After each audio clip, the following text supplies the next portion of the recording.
এখন আবার একটা হিড়িক চলছে, জানেন তো? ওই হিড়িকই বলবো, মানুষের জীবনে ওই সোশ্যাল মিডিয়া না থাকলে মানুষ বোধহয় এই হিড়িকগুলো করতো না, কিন্তু এই হিড়িকগুলো করছে একমাত্র সোশ্যাল মিডিয়া থেকে মানে ইন্সপিরেশন হয়েই। হিড়িক কিছু কিছু হিড়িকগুলো আমি আপনাকে বলছি, দাঁড়ান। হিড়িকটাকে একজন বিখ্যাত একজন ইউটিউবারকে আমি দেখলাম। হ্যাঁ, বিখ্যাত ইউটিউবার বলতে ম্যাডামটা মানে শুধু একা ওই ইউটিউবার নয়, আরও অনেককেই দেখছি। হ্যাঁ, ওই মানে ওদেরই সমসাময়িক কিছু ইউটিউবার, বড় বড় ইউটিউবার হ্যাঁ আছে। তারা কি করছে, একটা তাদের নতুন বিয়ে হয়েছে আর কি, 2-3 বছর হলো বিয়ে হয়েছে। কি করেছে, একটা কন্টেনারের কৌটো নিয়েছে। সে খাবার রাখা হয় কন্টেনারের কৌটো, জানো তো? সে কন্টেনারের কৌটোয় দেখছি একাদে সিঁদুর পড়েছে, সিঁদুর রেখেছে। সিঁদুরটা ওইখান থেকে নিয়ে একটা ব্রাশ নিয়েছে, মেকআপ ব্রাশ, যেগুলো সেই ভুরু ভুরু করা হয়, আই মেকআপ করা হয়, যেগুলোকে আই মেকআপ করা হয়, সেই মেকআপ ব্রাশের একটা ব্রাশ নিয়েছে, নিয়ে সেই ব্রাশে করে মাথায় সিঁদুর পড়ছে। হ্যাঁ, তো ওদের স্বামীদের বেশি মঙ্গল কামনা করতে হবে, তো তাই জন্য মানে ব্রাশে করে, সেই মেকআপ ব্রাশে করে সিঁদুর পড়ছে। না, আমার কোনো আপত্তি নেই, যে যেখানে যেমন খুশি করে পড়তে পারে। কিন্তু এই হিড়িকগুলো বলছি তার কারণ, আমাদের মা, কাকিমা, ঠাকুমা, দিদিমা এদেরকেও সিঁদুর পরতে দেখেছি আমরা। না, এখনকার মেয়ে সিঁদুর পরেই না, ধরতে গেলে অনেকে সিঁদুর, শাঁখা সিঁদুর এইসব পরেই না। তখনকার দিদিমা, ঠাকুমা এরা তো পরতো সিঁদুরই, তাদের মানে শাঁখা সিঁদুরই তাদের স্বাদ ছিল, তাদের শাঁখা সিঁদুরটাই স্বাদ ছিল। শাঁখা সিঁদুর পরে তারা মানে বেরোতো, কোথাও গেলে পায়ে আলতা, শাঁখা সিঁদুর মাথায় দিয়ে বেরোতো। আর তাদেরকে দেখেছি, তাদেরকে আমি আমার দিদাদেরকে বা ঠাকুমাদেরকে, মায়েদেরকেও দেখেছি যে ওই রেলের টিকিট তখন থাকতো, ছোটো ছোটো কার্ডে করে, সেই করে সিঁদুর পরতো। আবার মাকে দেখেছি দিদারা পরতো চিরুনির মাথা দিয়ে, চিরুনিটা সরু দিকে সে একটা দাঁড়া চিরুনি, লাস্ট দাঁড়া ছিল, সেই লাস্ট দাঁড়ার চিরুনিটা মাথাটা দিয়ে সিঁদুরটা পরতে দেখেছি। আমরা না হয় এখন লিকুইড সিঁদুর পরি, তো তার জন্য পরার ওই একটুখানি এক চিরতে সিঁদুর পরি। তা ওই দিদাদেরকে দেখতাম ওই সিঁদুরের চিরুনি মাথাটা দিয়ে সিঁদুর পরছে। তা ভালোই লাগতো। কিন্তু এরম ব্রাশে করে সিঁদুর পরা, মাথার মধ্যে এক মগ সিঁদুর ঢালা, এইসব ইউটিউবারদেরকেই দেখলাম সোশ্যাল মিডিয়ায় এসে। তাদের বারবারন্ত হয়েছে, তার যাই হোক, যে যেরকম করে পারে সিঁদুর পরে পড়ুক, সেটা তো আপত্তিও করিনি। কিন্তু একটা বিষয় আমার একটু আপত্তি, মানে একটু জানতে ইচ্ছে করে যে এইগুলো কেন করে। এগুলো কোনো ব্যাখ্যা কিন্তু নেই। অনেকেই মনে করে যে এটা কোনো ব্যাখ্যা নেই। সেটা হচ্ছে মাথার মধ্যে সিঁদুর পড়ছে, আবার শ্রীকৃষ্ণের নাম করছে। না, শ্রীকৃষ্ণের নাম করাটা খারাপ নয়, কিন্তু সিঁদুর পরার সময় শ্রীকৃষ্ণের নাম করতে হয়, এটা কোথাও কোনো শাস্ত্রে লেখা আছে কিনা জানি না। এটা কিন্তু পুরো সোশ্যাল মিডিয়ার হিড়িক। একজন দুজন সোশ্যাল মিডিয়া এরকম বলে করেছে, বিখ্যাত হয়েছে, সেই শুনে শুনে বাকি আরও সব সোশ্যাল মিডিয়া ওম্যানরা ওরম করে সিঁদুর পড়ছে, মাথায় সিঁদুর পড়ছে, কৃষ্ণ নম, শাঁখা গলায় আবার সিঁদুর দিচ্ছে, এইখানটা গলায় সিঁদুর দিতে হবে, গোবিন্দায় নম, বাসুদেবায় নম, বুকে এইখানটা সিঁদুর দিচ্ছে। শাঁখাতে সিঁদুরটা আমরা দিই, কিন্তু গলায়, বুকে এইখানে সিঁদুর দেওয়া বাবা আমি দেখিনি। এইখানে সিঁদুর দেওয়া এদের কি দেখছি? তা গোটা গায়ে মেখে নিলেই পারে সিঁদুর, গলায় এইখানে করে গোটা গায়ে মেখে শুধু গোবিন্দায় হরে কৃষ্ণ, আবার একবারে শ্রীকৃষ্ণের অষ্টতর শতনামটা বলে দিলেই পারে। আর দরকার কি আছে? শুধু গলায়, বুকে, হাতে, এসব পিঠে এসব দেওয়ার কি দরকার? গোটা গায়ে মেখে নিয়ে গোটা শ্রীকৃষ্ণের নাম অষ্টতর শতনাম করে বলে দাও। এগুলো কোনো যুক্তি নেই, কিন্তু অনেকেই বলছেন, অনেক সোশ্যাল মিডিয়াতেই আবার বলছে যে এতে কোনো যুক্তি নেই। হ্যাঁ, শাঁখায় সিঁদুর দেওয়া যুক্তি আছে, অনেকেই পরে আমরা মা কাকিমাদের দেখেছি শাখায় সিঁদুর পরতে, কপালে, মাথায়, কপালে আর শাখাতেই সিঁদুর পরে। আর এদের আবার দেখছি আবার গলায়, বুকে, পেটে আরও কোথাও কোথাও না জানি দেয়।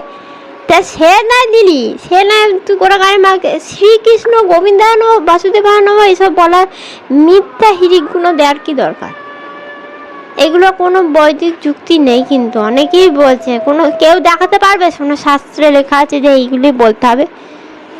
আমরা তো মা, ঠাকুমা, দিদিমা এদের সিঁদুর পরতে দেখেছি, এরা তো সিঁদুর পরেছে, কোনোদিনও কাউকে আমি দেখলাম না যে ওই এত গোবিন্দা নম, শ্রীকৃষ্ণ নম, হরে কৃষ্ণ নম এসব বলতে।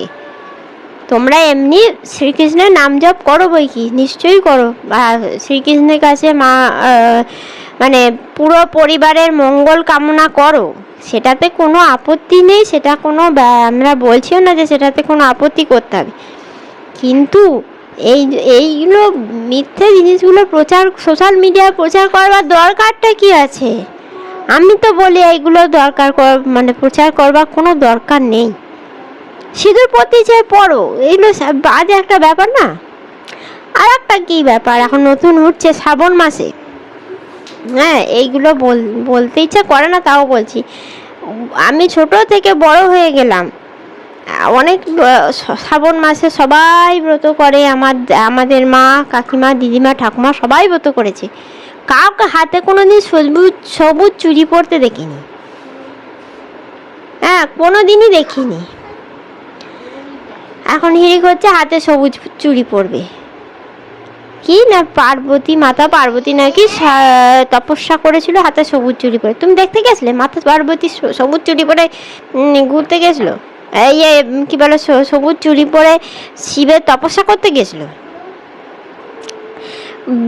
অনেক পণ্ডিত ব্যক্তিরা সোশ্যাল মিডিয়ায় এসে বলছে এরও কোনো বৈদিক যুক্তি নেই, কাঁচের জিনিসই এসেছে অনেক পরে, মাতা পার্বতী জন্মের অনেক পরে এসেছে। আর মাতা পার্বতী শিবের তখন বিয়ে হয়ে গিয়ে তিনি ঘোরতর সংসারী হয়ে গেছেন, তার অনেক পরে এসেছে কাঁচের চুড়ি, তারপরে আবার সবুজ কাঁচের চুড়ি। কেন লাল পরলে কিছু অসুবিধা হবে? শিব ঠাকুর রাগ করবে? সবুজ কাঁচের চুড়ি পরতে হবে শ্রাবণ মাসে। হ্যাঁ আবার কি এলেই না নিরামিষ খেতে হবে, নিরামিষ খেতে হবে ওটা শ্রাবণ মাসটা, ওটা শ্রাবণ মাসটা নিরামিষ খাবে। যেই ভাদ্র মাস পড়ে যাবে, পয়লা ভাদ্রই নিয়ে আসবে একটা পাঁটা, ওটা আস্ত পাঁটা নিয়ে এসে ঝোল করে খাও। বাজে যুক্তি, এসব মানার কোনো দরকার নেই। হ্যাঁ সোমবার দিন যেদিন হয়েছিল শিব ঠাকুরের অভিষেক হয়েছিল সেদিন নিরামিষ খাই, আমিও ব্রত পালন করি, আমিও নিরামিষ খাই।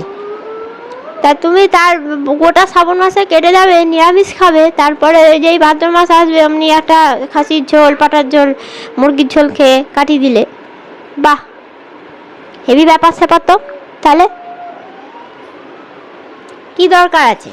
খেতে ইচ্ছে যাবে তুমি খাবে, সম্পূর্ণ মনের ব্যাপার, তোমার মুখে লোভ, মনে লোভ, আর তুমি মুখে খাবো না কি না শিব ঠাকুর রাগ করবে এটা বললে হবে না। তোমার মনে তো লোভ আছে, তোমার সামনে যদি কেউ বিরিয়ানি খায়, চিকেন বিরিয়ানি খায়, তোমার কি খেতে ইচ্ছে যাবে না?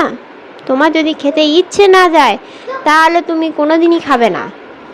আর খেতে ইচ্ছা আছে শ্রাবণ মাসে খাবো না, ভাদ্র মাসে খাবো, বৈশাখ মাসে খাবো, বাকি মাসগুলোতে খাবো, এই হিড়িকগুলো তুলো না। শ্রাবণ মাসে খেতে নেই কোথাও কোনো, ঠিক আছে সেটা যে যার নিজের ব্যাপার, কেননা বাবা পশুপতি, তাই তিনি শ্রাবণ মাস কেন কোনো মাসই খাবে না, না খেলে তুমি নিরামিষাশী হয়ে যাও।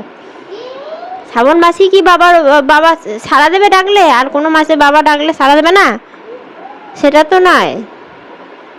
খাও, মনের ইচ্ছে গেলে খেয়ে যাও, এরকম হিড়িক তুলো না, বাজে হিড়িক তুলো না যে শ্রাবণ মাসে নিরামিষ খেতে হয়, নিরামিষ খেলে সবই ভালো। এই করবে আবার কিছু কিছু সোশ্যাল মিডিয়াতে এসে কিছু জ্যোতিষী হয়েছে, বিশাল জ্যোতিষী, খালি বলবে এই করবে সেই করবে তবে সংসারে সুখ শান্তি হবে, শ্রাবণ মাসে শিবের মাথায় জল ঢালতে হবে, এইভাবে ওইভাবে নিয়ম করে ঢালতে হবে, তুমি তোমার মতো করে ঢালতে পারবে না। আমি বলি ঠাকুরকে ভালোবেসে ভক্তি ভরে জল ঢালো, তার পুজো করো, তাতে কোনো আপত্তি নেই। ভালোবাসা আর ভক্তিটা শ্রদ্ধাটাই দরকার ঠাকুরের জীবনে। কীভাবে তুমি জল ঢালছো সেটা নট ইম্পর্টেন্ট, সবসময় ইম্পর্টেন্ট দরকার নেই, জল ঢালাটা দরকার। ঠাকুর একটা বেলপাতাতেও খুশি হয় যদি তাকে ভক্তি ভরে সেই বেলপাতাটা দেয়া হয়। যদি আমি বড় বড় কথা বলছি, আমার কি বিরাট একটা ভক্তি আছে?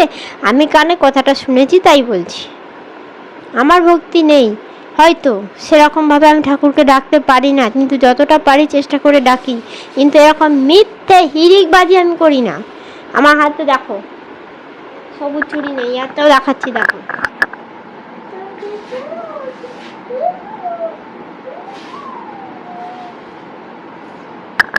নাই নাই, সবুজ চুড়ি পরিনি। তাতে কি হবে? মহাদেব রাগ করবে? যেটা যার ব্যাপার, ঠিক আছে সবুজ চুড়ি পরো, কিন্তু শ্রাবণ মাসে সবুজ চুড়ি পরতে হয়, তারপরে মাথায় সিঁদুর, গলায় সিঁদুর পরতে হবে, বুকে সিঁদুর পরতে হবে, তারপরে শ্রীকৃষ্ণের নাম করতে হবে। এইগুলো ঠাকুরের নামে প্রচার করা বন্ধ করো। তোমার ইচ্ছা হচ্ছে তুমি পড়ো, কিন্তু ঠাকুরের নাম করে দয়া করে এগুলো করতে যেও না। আমার এটা মনে হলো যেন বলার কথা। এরপর তোমরা কি করবে না করবে সেটা কমেন্টে লিখে জানাবে। আমার গালাগালি দিলে দিতে পারো কমেন্টে, আর আমার বিরুদ্ধে যেতে পারলে যেও কমেন্টে লিখে জানিও যে তুমি ভুল বলছো, লিখে জানিও। ভিডিওটা ভালো লাগলে দয়া করে একটা লাইক কমেন্ট শেয়ার করে দেবেন, আর চ্যানেলটা সাবস্ক্রাইব করে দেবেন। আমার সাথে একমত হলে সেটা কমেন্টে লিখে জানাবেন, একমত না হলেও কমেন্টে লিখে জানাবেন। আজকের মতো আসি, tata, bye bye, good night, সবাই ভালো থাকবেন।